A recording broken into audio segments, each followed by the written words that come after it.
Etiya mujye nama ndakubwira je ibintu by'amakara.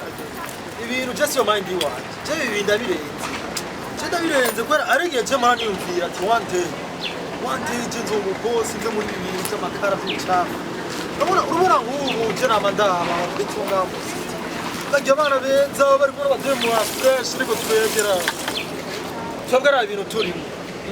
Nari umukobwa uvugisha ngo kwemeye. Cyo gutuma tugeza ku branding apeti yangu. Kisha kundi gweko. Hafi. Nukuri kabisa. Bano urarage bwana. Nabuye mutero.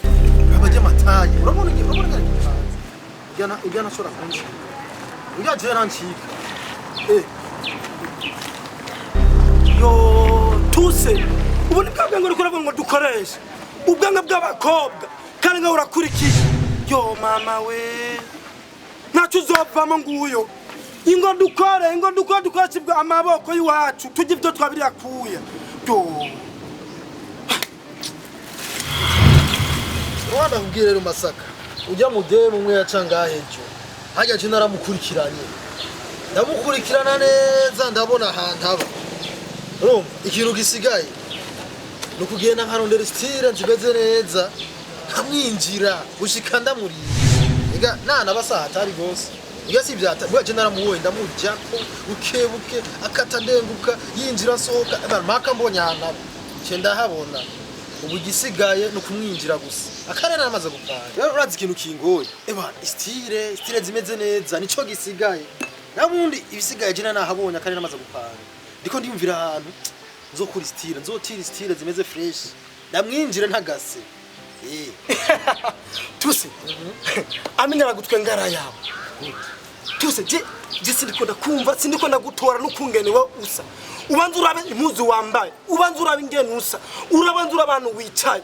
Utufata umbwira yuko wewe udamukobwa nabonye, ukungene nasa, inzobe yiwe, ubwira bure bwiwe, ninga ajya. Wenga twirwa turajya makara, twirwa turajya uyu umunyoto w'amakara. Mbwa utumbwira yuko wewe ushobora kugendana udamukobwa sakurya. Bantu tano kwanza hana aba mu kigobe. Wewe uri kujyamye ngaha ku makara. Ndetse n'amakara tuko turadandaza sayi wacu. Igitaye ko cyo cutazi. Boss gari igihugenda. Boss yaraje ngaha. Aradusa arasaba amahera ya versema. Baje je cyo namubwiye. Jora tukona ry'umuntu. Sinigira ry'umuntu. Naramubwiye yuko wewe utari ngaha. Naramubwiye yuko sinzi iyo ugiye. Rero icyo zo kwisigura kwa boss sinzi ikikime kuzi cyo no kubwira nk'umugenzi wowe nyene tuzinanye twicarana kurigana bandi utawure kwanza ubuzima tubayemo ubandi utawure kwanza hano twicara turiko turakora akazi katari kiwacu ariko ufata wite ku muntu mutanganya amahera mutanganya ubudu mutajya cyo kimwe ariko tujaho ngo nashimye ngo washimye iki ingo ngadukora akazi kura amaboko mu muzi dukore mwana wa mama ngaka kadobo niko kazompemba niko nabikubwira ngaka kadobo. Acha webye ni kurambira nibi. Ivyo bikurazana kudandaza amakara udandaza amakara. Enda kwereka beti yangu. Imana duhabwe tubukoresha. Niyo muri musi ndandaza amakara zo ndandaza amakara. Nisa dupambane twishire ku rundi rwego. Twishire ku yindi niveau. Wari muri ibi je sivyo nzogumamwo. Uno musi ningaha mugeje suzwani ngaha. Tuse. Ndamaze kubona rero we karite yiwawe rero niki. Ndamaze kukuba kandi ndamaze kukwiga neza. Ndamaze kubona wenga muri kono gisaga umesukura wa mbere. Ni wewe. Kuro cyemura mbona boss ingene muri ko murakora control nga ku makara nkabona ibihumbi 3 nkabona ibihumbi 5 uranyegeje ngo twahomye kimwe gusikinje no kubwira umenye ko ngaturi mu gisaga ubwo escro bwa utabuhevye utagize utaje nyene uvuga ati ngatwicana ngakurigara dukora dupambana n'amaboko yiwacu shauri yako tuse nyumva ndumugenzi wawe kimwe gusa ivyo birakuba bindekere naho kerekana ko ubwo escro bwawe mugo musi no musi boss nzomubwiye kuri mu escro umwe wa mbere Osiki. Wani yatanguriye ha. Naguhemba. Wani yatanguriye ha. Naguhemba. Ugeze namuza koranga. Reka nawe yakora abantu. Okay. Navza. Urabaye boss. Uzopamara buke bukatuzomushira. Urabaye boss. Ujana nicafise. Urabaye boss. Ujana nicafise. Urabaye boss. Zomuba. Ba boss. Muga boss wabaye escro. Angora. Boss wabaye escro. Muga ni boss. Boss wabaye escro. Ukibazo gufunga wewe. Sister. Jewe icambere ndaryohewe kubona wemiruka mu mwanya ukanyitaba.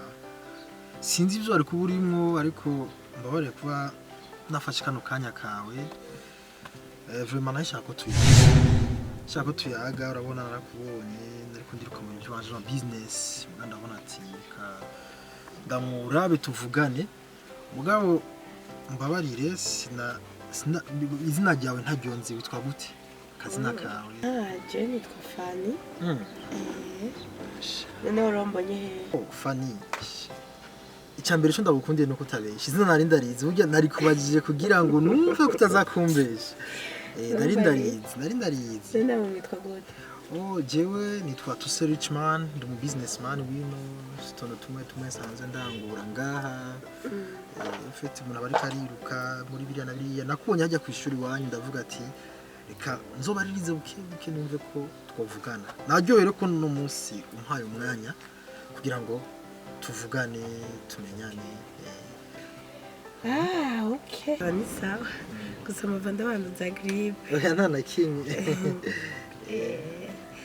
nanje ndi umunyeshuri hajye nyene niyo mukora business nyabaki je nkora business zitandukanye udandaza kuzana ibintu mu gihugu tuntu twishi nyene nitwo mba ndimwo tw'abanyamitahe ucubibona icyo itumusa nk'aba diaspora bien vrai Fanny rero jewe icyo turaca hirya no hino je naragukunze je narakubonye urandyohera ndumva ko kabisa ndakwiyumvisemo hagati rero reka ndabikubwira ufite jiwe nta mwanya mbafise nta mwanya mba ndiko niruka mu bintu byinshi bariko ndaje Dubai kuzana ibintu kandi ndashaka umuntu ufite umwizigirwa twosangira buno buzima kugira ngo afashe gukurikirana bino bintu urabona jewe ndakuze ifuko ngira projet ya mariage siniko ndafinance ibintu by'ubwana ni ibintu biri serious nakwifuza ko mbere umugore ndetse muri maki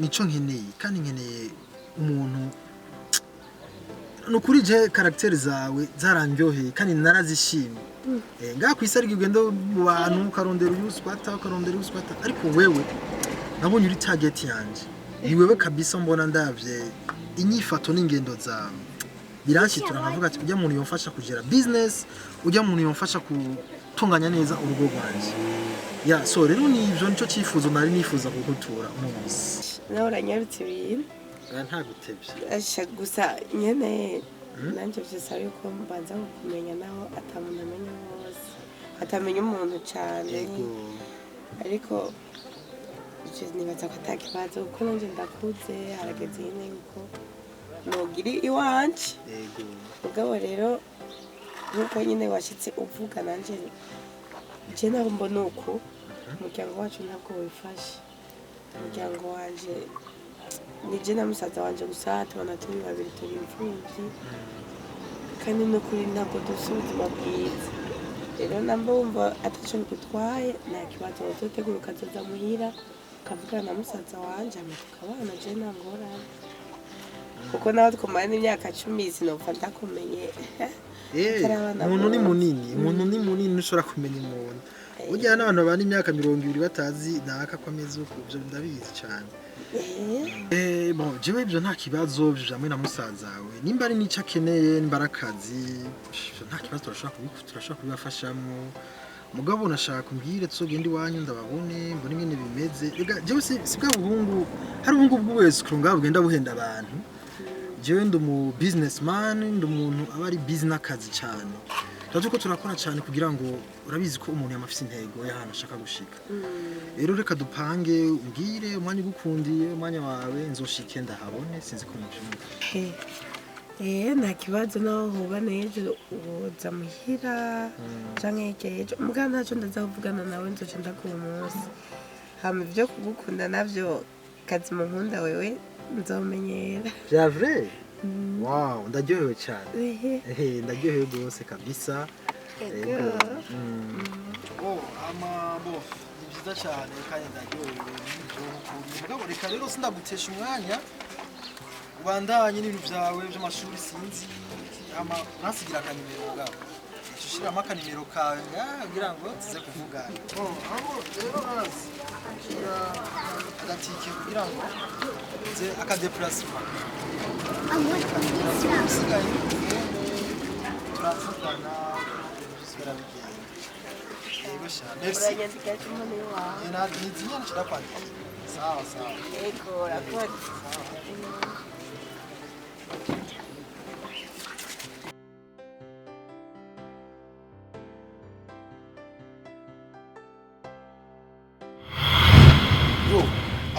Jenny twatusere chimani bisanzwe ni bizina ry'wanje rero ari umukobwa nariko ndarondera nga kuri barabara uyu mukobwa yitwa Fanny uwo mukobwa yitwa Fanny afise udushatsi gucyanye twa shokora umukobwa nyine yafise amataya meze neza ndimye ko kuno barabara ndiko na telefona nimero yamaye nizirengana uko umuntu abanga bimeze gutyo umuzi uwo mukobwa gabasha yes uyo Fanny uravuga ndamuzi umuronderera iki umushakira iki cyo ngene kumenya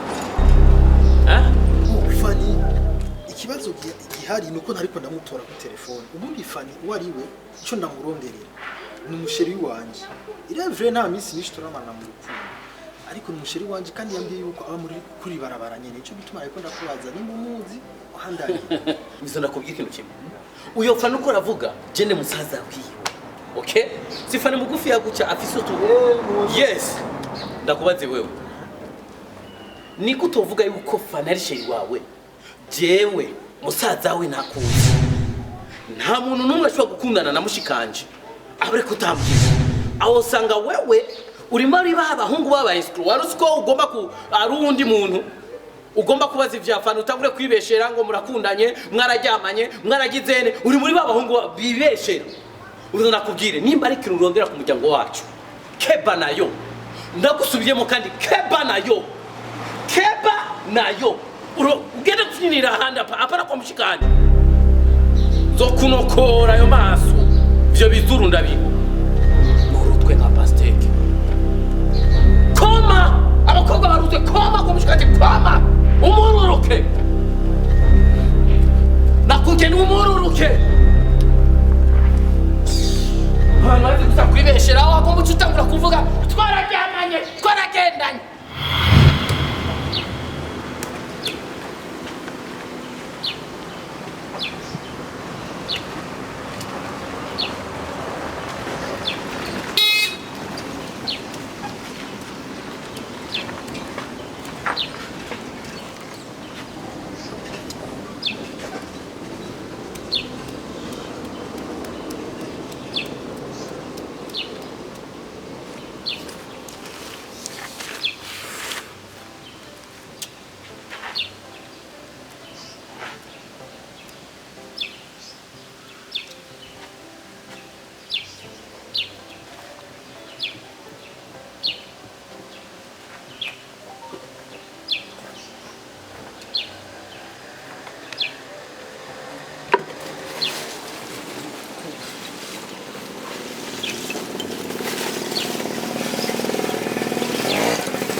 Tusi ibiki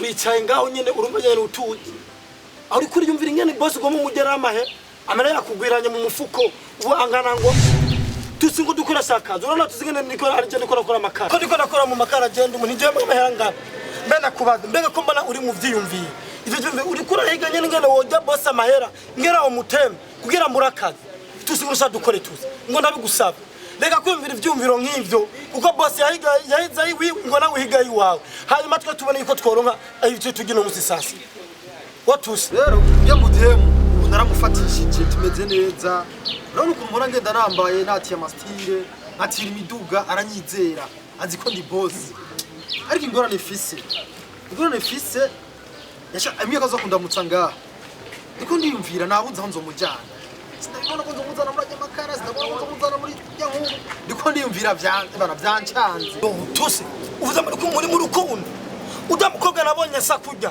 udamukobwa nabonye ajya neza nico gituma uri kurabwo muri mu rukundo uwa muri mu rukundo none umesukura rafashwe Tusi ico nakubwira coco umenya yuko ure mu makara ajya makara reka kushinga udamukobwa kurusha gufungura akurusha amahera akurusha kila kintu cyose nica kurusha mugabo tuvuga yuko wewe ugomba uhamya boss ngo imodoka ufise imodoka he ahubwo we n'amahera ukuranga mu makara n'amahera ujya amahera boss hamwe gacufa tukagenda ugatora imodoka ukakotesha imodoka umugenzi wahe tuse cyo no gwanura akara gusaba he akara gusaba ko muzana ahana ahubwo aravyiza wafatuka muzana hanyana kabona yukuru mu makara utarumwe urumu escro cyose kebona yukuru mu escro apara kuzura ndi umukobwa w'abantu icyo no gwanura coco menya ubuzima turimo menya kurondera amaboko koresha amaboko yawe kora dukore hanyuma turondera amahera y'ubwacu dukoreye apara escro kabana urumu escro wenda bikubwiye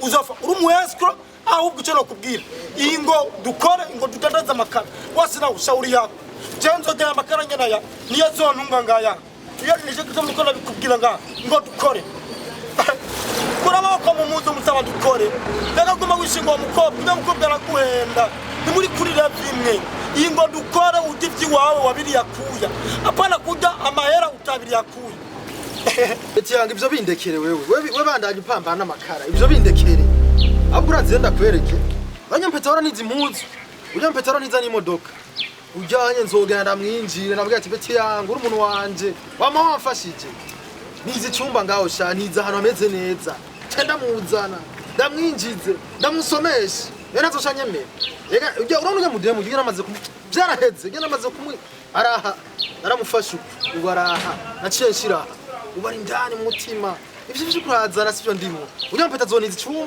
ama ndamushireyo turara icyo nakubwira gusa tuse uwescro bwawe buzo gutekurukana